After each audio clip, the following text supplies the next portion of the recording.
কে নিয়ে যাচ্ছে? এক অদৃশ্য মালিক তাদেরকে নিয়ে যাচ্ছে প্রতিদিন প্রতিনিয়ত। কেউ তো মরতে চায় নাই, কিন্তু কেউ তো থাকতেও পারে না। এজন্য এটাই অনিবার্য বাস্তবতা যে মরতেই হবে, যেতেই হবে, ফিরতেই হবে আল্লাহর কাছে, ফিরতেই হবে। তাহলে কাজেই যেটা চিরন্তন বাস্তবতা, যেটা অনিবার্য সত্য, সেটাকে পাশ কাটানো বুদ্ধিমানের কাজ না। এটা কোনো বুদ্ধিমান হইতেই পারে না। মৃত্যু যেহেতু আমাকে বরণ করতেই হবে, আল্লাহর মুখোমুখি যেহেতু আমাকে হতেই হবে, কাজে বুদ্ধিমান তো সেই যে এই ব্যাপারে প্রস্তুতি নেয়।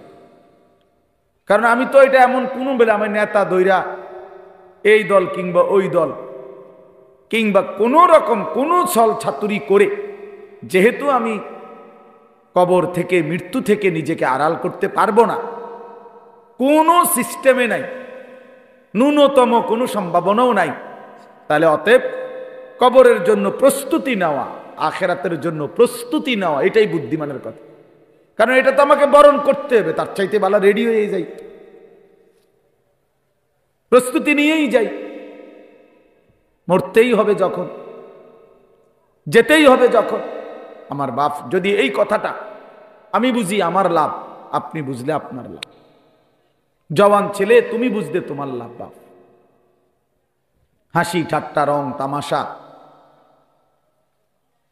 এই খামখেয়ালি, এটা আসলে কোনো জিন্দিগি না। যৌক্তিক কথা এটাই যে বুদ্ধিমান বিবেকবান বিচক্ষণ মানুষ কোনো কাজেই পরিকল্পনাহীন করে না। পরিকল্পনাহীন কাজ তো পশুর হইতে পারে, গন্তব্যহীন টার্গেটবিহীন জীবন তো জানোয়ারের হতে পারে, মানুষের হইতে পারে না। পাগল ছাগলের হইতে পারে, মানুষের হইতে পারে না। কোনো বাসে যদি কোনো প্যাসেঞ্জার উঠা কন্ট্রাক্টর যদি জিজ্ঞেস করে কই নামবেন, এখন প্যাসেঞ্জার যদি বলে তোমার জেনে মন চায় একখানে নামায় দিও, তো সে কি বলবে? হেল্পার রে কবে এই পাগল কি লেগে উঠাইলা? এই পাগল বলতেই পারে না কোথায় নামবে। এখন তুমি নওজোয়ান, বলো ভাইয়া তুমি কোথায় থামবা? তোমার মঞ্জিল কোথায়? দিন রাত যারা মোবাইলে ছবি দেখো, প্রিয় বন্ধু কোথায় গিয়ে থামবা? মানে এই ছবি দেখা থামবে কোথায়? নারী ছাড়া, অশ্লীল দৃশ্য ছাড়া যাদের দিন কাটে না, রাত কাটে না, দোস্ত আমার থামবা কোথায় গিয়া? একটা হিসাব কও যে ইনশাআল্লাহ হুজুর আমি টার্গেট নিছি 30 বছর নারী দেখব, অথবা আগামী আরো 6 বছর বেডির ছবি দেখব, উলঙ্গ দৃশ্য দেখব, এরপরে থাইমা যাব, সেটা কও। কোনো টার্গেট নাই, কোনো গন্তব্য জানা নাই, পথ জানা নাই। তো এ তো ছাগলের জিন্দিগি, এ তো মাতালের জীবন, তো পাগলের জীবন, এ তো অসুস্থ জিন্দিগি ভাইয়া, এ তো অসভ্য জিন্দিগি, হাইওয়ানের জীবন। কোন সুদখোরকে জিজ্ঞাসা করেন, হারামখোর অবৈধ উপার্জনকারী, ওজনে কম দেয়, কাস্টমারকে ঠকায়, মিথ্যা বলে, হারাম রোজগার করে, এই নাফরমান বাটফারকে জিজ্ঞেস করেন যে কখন থামবা? কতদিন পরে তোমার টার্গেট কয়দিন মিথ্যা বলবা? চাহিদা পূরণ হবে কোন দিন? কশ্চিন কালেও না, কোনোদিনও পূরণ হবে না। রাক্ষসা এই দুনিয়া কোনোদিন তৃপ্ত হতে দেয় না কাউকে, না কাউকে না, কাউকে না। 7 রাজার ধনও যে পাইছে সেও অতৃপ্ত, অতৃপ্ত। 7 মহাদেশের সম্পদের মালিকও যে হইছে সেও অতৃপ্ত। কারুন আল্লাহ তাআলা তাকে অগাধ সম্পদ দিছে। ওয়া আতাইনাহু মিনাল কুনুজি মা ইন্না মাফাতিহাহু লাতানু বিল উসবাতি উলিল কুওয়া। কোরআন শরীফে আছে, আল্লাহ বলে আমি কারুনকে এত বেশি পরিমাণ স্বর্ণ রৌপ্যের ভান্ডার দিলাম, ভান্ডার যেগুলোর চাবি বহন করবার জন্য শক্ত সামর্থ্য যুবকের পিঠ বাঁকা হয়ে যায়। 70 জন যুবকের পিঠ বাঁকা হয়ে যায়, বাঁকা হয়ে যায়। এই অসুবিধা না, আমরা এত পেরেশানি করেন, কিছু অপদার্থ থাকবেই। এই এক প্যাকেট বিরিয়ানি লেগে ঘুরতে আছে, কথা বুঝছেন না? এই কিছু অসভ্য থাকবেই, এইটা আপনি চিন্তা করেন না। যতক্ষণ রাতের যদি 3টাও বাজে, তারপরও এই এক প্যাকেট ঠান্ডা বিরিয়ানির লেগা ঘুরতে আছে বাহিরে, বুঝছেন না? কথা বলবো, আওয়াজ করব, অর্থাৎ উদ্দেশ্য হলো হুজুর আপনার এগুলো আলাপ বন্ধ করে যে এটা দই না এটা দিয়ে আনা লাগবো, বুঝেন না কথাটা?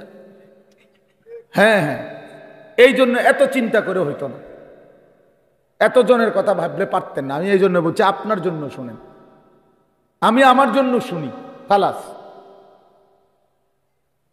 এটা আমরা সহজ হিসাব। তাইলে নির্দিষ্ট কোনো পরিমাণ শ্রোতার কোনো কোটা নাই, যে এত শ্রোতা না হইলে একটি মাহফিল ব্যর্থ, একজন বক্তার ওয়াজ ব্যর্থ, শ্রোতা যদি 10,000-এর কম হয় না, এমন কোনো সিস্টেম কোরআন সুন্নাতে নাই। কথা বোঝেন নাই আপনি? আমি এক আল্লাহর কথা বলার জন্য কমপক্ষে 100 মানুষ না হইলে হইবে না, এমন কোনো নিয়ম নেই, এমন কোনো সিস্টেম কোরআনে নাই, কথা নাই।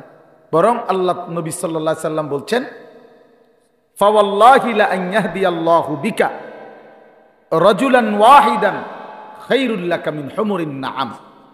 আল্লাহর নবী সাল্লাল্লাহু আলাইহি সাল্লাম বলেন, আল্লাহর কসম, তোমার দ্বারা একজন ব্যক্তি আল্লাহর রাস্তা পাওয়া, হেদায়েত পাওয়া, গোটা আরবের সবগুলো দামি উট তোমাকে হাদিয়া দেওয়ার চাইতে কোটি গুণে বেশি উত্তম। কয়জন লোক? একজন, স্রেফ একজন। আমার 30 বছর বলার দ্বারা যদি একজন মানুষ আল্লাহকে পায়, এই 30 বছরের বিনিময়ে হতে পারে আমার নাজাতের জন্য ওই একজনই যথেষ্ট। কোরআন শরীফে আছে, মিয়া সাহেব, কোরআনুল কারীমের মধ্যে আছে, আপনারা হুজুরদেরকে জিজ্ঞাসা করেন। আপনাকে ইমাম সূরা ইয়াসিনের মধ্যে একটা ঘটনা আছে, 3 জন নবী, 3 জন রাসূল একটি এলাকার মানুষকে, ওনারা আল্লাহর রাসূল, 3 জন রাসূল লাগাতার দিবানিশি মানুষকে আল্লাহর দিকে ডাকছেন। 3 জনের সম্মিলিত প্রচেষ্টায় কালেমা পড়ছে সির্ফ একজন। কয়জন? একজন। জাআ মিন আকসাল মাদিনাতি রাজুলুন। রাজুলুন কয়জন? একজন। অথচ রাসূল 3 জন। ফাআজ্জাজনা বিসালিসিন, এই যে ফাকালু ইন্না ইলাইকুম মুরসালুন। আল্লাহ বলেন, প্রথম দিছিলাম 2 জন, পরে আরো একজন দিয়া মোট 3 জন পুরাইলাম। 3 জনে মিলে বলছে, হে আমাদের জাতি, আমরা 3 জন তোমাদের নিকট আল্লাহর রাসূল। 3 জনের দিবানিশি মেহনতে ইমানদার হয়েছে শুধু একজন। ওয়াজাআ মিন আকসাল মাদিনাতি রাজুলুন। এই একজন, ওই একজন লোক যেদিন নিজের কালেমা প্রকাশ করছে, পুরা জাতি ওনারে ধইরা মারতে মারতে ওইখানেই শহীদ করে ফেলছে,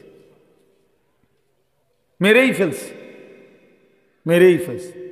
ঠিক যখন ওনার জান কবজ হয়, তাফসীরের মধ্যে আছে, আল্লাহর ফেরেশতারা জান্নাতের ঘর ওনার চোখের সামনে তুলে ধরছে।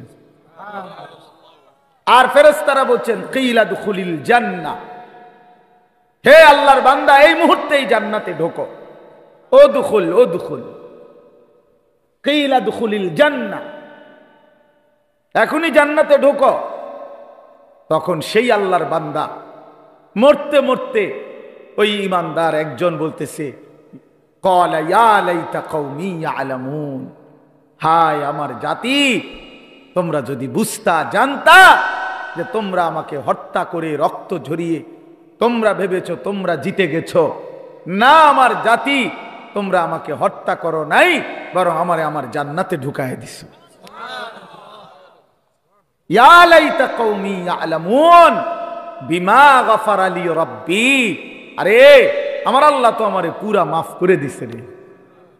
ও জালানি মিনাল মুকরামিন, আমারে তো সম্মানিত জান্নাতি বান্দাদের অন্তর্ভুক্ত করে দিয়েছে। হ্যাঁ, এই জন্য কয়জন ভাইয়া? একজন। একজন, একজন মানে ইমানদার কয়জন হইছে? একজন। এই জন্য সংখ্যা কোনো বিষয় না।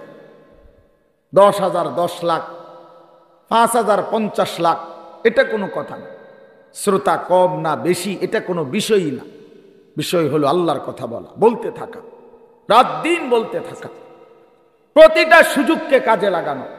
একজন হোক, 10 জন হোক, একাকী হোক, প্রকাশ্যে হোক, হ্যাঁ দিনে হোক, রাতে হোক, মাইক হরন কোনো কিছুই জরুরি না। আল্লাহর কথা বলা, কবি আরশ পর, কবি ফরশ পর, কবি উনকে দর, কবি দর বদর, গমে आशिकी तेरा शुक्रिया, मैं कहां कहां से गुजर गया, कभी हो रास्तों में तन्हा, कभी हो गुरूदे सहरा। আল্লাহ, এজন্য বাপ আল্লাহর কথা বলতে থাকা। তো বলতেছিলাম নিজেদের ফিকির করা চাই,